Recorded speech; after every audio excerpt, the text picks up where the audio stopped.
నమస్కారం అండి. జై శ్రీరామ్, హర హర మహాదేవ. ముందుగా చెప్పినట్టు తమ్నేల్లో చూపించినట్టు ఒకే దేవాలయంలో తల్లి కూతురు కొలువై ఉన్న దేవాలయం. ముందుగా ఇది ఎక్కడుందో చెప్తానండి.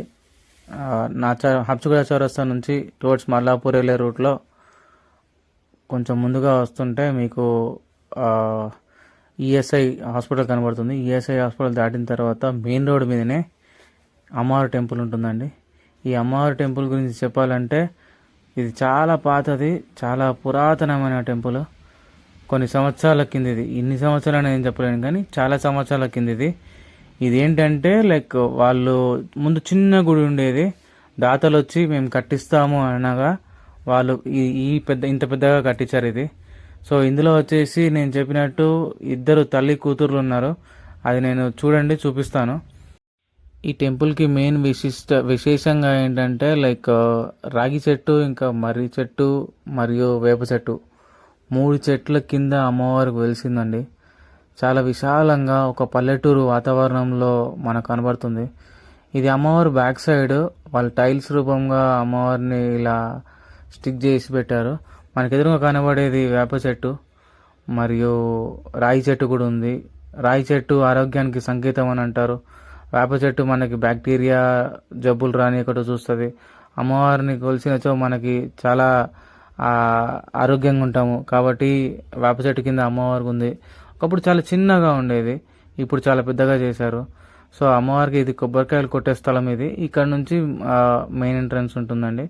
సో అమ్మవారికి ఇక్కడ కొబ్బరికాయలు కొట్టి, లేదా ఇప్పుడు ఆషాఢ మాసంలో శాఖలు పోసేవాళ్ళు అమ్మవారికి నైవేద్యం అందించేవాళ్ళు. ఇక్కడ నైవేద్యం పెట్టేసి త్రిశూలం దగ్గర ఆమెకి దండ, గాజులు ఇవన్నీ వేసి మనకి ముందుకెళ్తారండి. అమ్మవారు వచ్చేసి దుర్గామాత అండి. దుర్గామాత అమ్మవారి ఆలయం ఇది. సో ఈ ఆలయానికి మెయిన్గా ఈ ఆలయాన్ని కట్టినందుకు అంటే లైక్ ఏంటి విశిష్టత అంటే లైక్ ఇది మెయిన్ రోడ్కి ఉంటుంది కాబట్టి ప్రతి ఒక్కరూ ఇట్లా వచ్చి వెళ్ళే వాళ్ళు. ఇప్పుడు అది మొత్తం నేషనల్ హైవే లాగా ఉందండి, వరంగల్ నేషనల్ హైవే ఇది. సో ఆ నేషనల్ హైవే లాగా ఉన్నప్పుడు వాళ్ళు ఏంటంటే పెద్ద పెద్ద లారీలు వెళ్తుంటాయి. ఆ లారీల వాళ్ళు అందరూ ఏం చేసేవాళ్ళంటే ఇక్కడ ఆగి ఇక్కడ మొక్కుకునేవాళ్ళు. అమ్మ మేము ఇక్కడ నుంచి వెళ్తున్నాము, మమ్మల్ని మంచిగా వెళ్ళి మంచిగా వచ్చేటట్టు చూడండి అమ్మా అని చెప్పంటే వాళ్ళు రోజు మొక్కుకునేవాళ్ళు. సో వాళ్ళకి మంచిగా అయ్యి వాళ్ళు అనుకున్నట్టు చేసినందుకు వాళ్ళు ఇట్లా చిన్న గుడి కాస్త పెద్ద గుడి చేశారండి. ఇది మెయిన్ టెంపుల్, చిన్న టెంపుల్ అయినా కానీ చాలా బాగా డెకరేట్ చేశారు. లైక్ ఆ టెంపుల్ మెయిన్ ఎంట్రన్స్కి అమ్మవారు బోనం ఎత్తుకున్నట్టు, ఒక మహిళ అమ్మ బోనం ఎత్తుకున్నట్టు డిజైన్ చేశారండి. అలానే అటుపక్కకి పోతురాజు మనకి కనబడుతుంటాడు. పోతురాజు ఏంటంటే లైక్ అమ్మకి తమ్ముడు, 7 అక్క చెల్లెళ్ళకి తమ్ముడు అని అంటారు. సో ఇది ఆషాఢ మాసంలో మనకి వీళ్ళు బాగా కనబడతారు. సో ఈ ఆషాఢ మాసంలో మనకి ఇక్కడ కూడా చాలా విశేషంగా పూజలు అవుతాయి. సో మనకి ఏంటంటే అమ్మని అడగడమే లేటు, అమ్మ మాకు ఇది కావాలి అంటే తీరుస్తుందంట.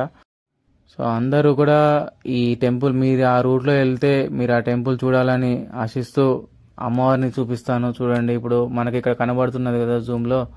సో మళ్ళీ చూపిస్తాను. ఇది మెయిన్ గడప అండి, ఇది అమ్మవారి దేవాలయానికి. కానీ లోపల నేను వెళ్ళలేదు, పంతులు వెళ్ళమని చెప్పన్నారు కానీ నేనే వెళ్ళలేదు. ఎందుకంటే అమ్మవారు చాలా నిష్టగా ఉన్నప్పుడు మనం కూడా కొంచెం నిష్టగా ఉండాలని చెప్పేసి నేను లోపలికి వెళ్ళలేదు. సో పంతులు చాలా మంచిగా చేస్తాడండి పూజలు. మీరు ఒకవేళ ఆ రూట్లో వెళ్ళే వాళ్ళు ఉంటే మీరు వెళ్ళి తప్పక వెళ్ళండి. సో ఇప్పుడు నేను అన్నట్టు ఇద్దరు తల్లి కూతుర్లు ఒకటే ఆలయంలో కొలువై ఉన్నారని చెప్పాను కదండి, అది ఇప్పుడు నేను చూపిస్తాను చూడండి. మనకి ఇక్కడ మెయిన్గా పైన ఇద్దరు కనబడతారండి. ఒకరు వచ్చేసి దుర్గామాత, దుర్గామాతకి కూతురు అనగా మనకి ఇక్కడ చూపిస్తాను చూడండి, మెల్లగా పైకి వస్తుంటుంది ఇప్పుడు. సో అక్కడ దీపం పెడతారు వాళ్ళు, దీపము అగరబత్తి అవన్నీ పెడతారండి కింద. సో మనకి రైట్ సైడ్లో ఉన్న అమ్మవారేమో దుర్గామాత. దుర్గామాతకి కూతురు ఎల్లో కలర్ డ్రెస్లో, లెఫ్ట్ సైడ్లో ఎల్లో కలర్ డ్రెస్లో ఉన్నదండి తన కూతురు. సో తల్లి కూతురు ఒకటే దగ్గర ఉన్నారంట అండి. పక్కకి శివుడి విగ్రహం కూడా ఉందండి. సో ఇలాంటి వీడియోస్ మీకు మరెన్నో కావాలనుకుంటే లైక్, షేర్, సబ్స్క్రైబ్ చేయండి. సర్వే జన సుఖినో భవంతు, లోకా సమస్త సుఖినో భవంతు. జై శ్రీరామ్, హర హర మహాదేవ.